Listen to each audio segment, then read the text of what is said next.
চাকরিহারা শিক্ষক শিক্ষিকাদের একাংশ আজ বিকাশ ভবনের শিক্ষা সচিবের সঙ্গে 1.5 ঘন্টা বৈঠক করলেও জট কাটল না। বৈঠকের পর শিক্ষকরা জানিয়েছেন তাদের যাতে আবার পরীক্ষায় বসতে না হয় তার পন্থা পদ্ধতি নিরূপণ করতে শিক্ষা দপ্তরকে অনুরোধ জানিয়েছেন তারা। কিন্তু আদালতের নির্দেশ মেনে কিভাবে এই সমস্যার সমাধান করা যায় তার সূত্র এখনো মেলেনি। মুখ্যমন্ত্রী বা শিক্ষামন্ত্রী তাদের সঙ্গে মুখোমুখি না বসায় হতাশা ব্যক্ত করেন চাকরিহারা শিক্ষকরা।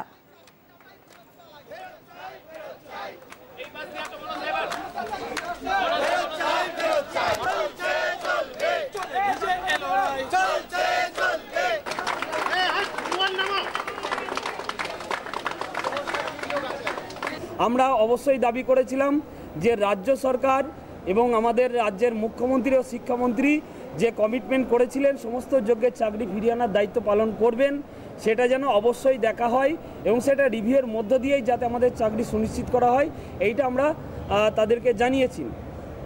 দ্বিতীয় যেটা হচ্ছে যে নোটিফিকেশনের একটা আমরা বিভিন্ন নিউজ মিডিয়া মারফত দেখছিলাম যে নোটিফিকেশন পাবলিশ হবে, সেক্ষেত্রে 31শে মের মধ্যে পাবলিশ করতে হবে।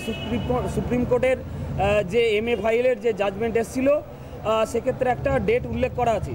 সেই বিষয়টা আমরা যখন জানতে চাই তখন ওনারা বলেন যে সুপ্রিম কোর্টের অর্ডারের উপর দিয়ে কেউ নেই, সুপ্রিম কোর্টের অর্ডার রাজ্য সরকার মানতে বাধ্য। নোটিফিকেশন কবে পাবলিশ হবে, সেক্ষেত্রে কি বিষয় থাকবে, এরকম কিছু জানার নেই। কিছুটা প্রশ্নের উত্তর আমরা পেয়েছি বটে, কিন্তু আমাদের অনেক প্রশ্নের উত্তরই আমাদের না জানা থেকে গেছে।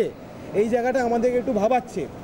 দ্বিতীয়ত, এরপর থেকে আন্দোলনের অভিমুখ যেটা হবে সেটা শুধুমাত্র আর পশ্চিমবঙ্গমুখী হবে না, দিল্লিমুখীও হবে। শিক্ষামন্ত্রীর সঙ্গে মিটিং হলে আমরা সেখানে পেতে চাইছি, সেই জন্য ওনার সাক্ষাৎ আমরা প্রার্থনা করছি। আর একটা বিষয়, আমাদের আন্দোলন যেমন চলছে সেরকম চলবে।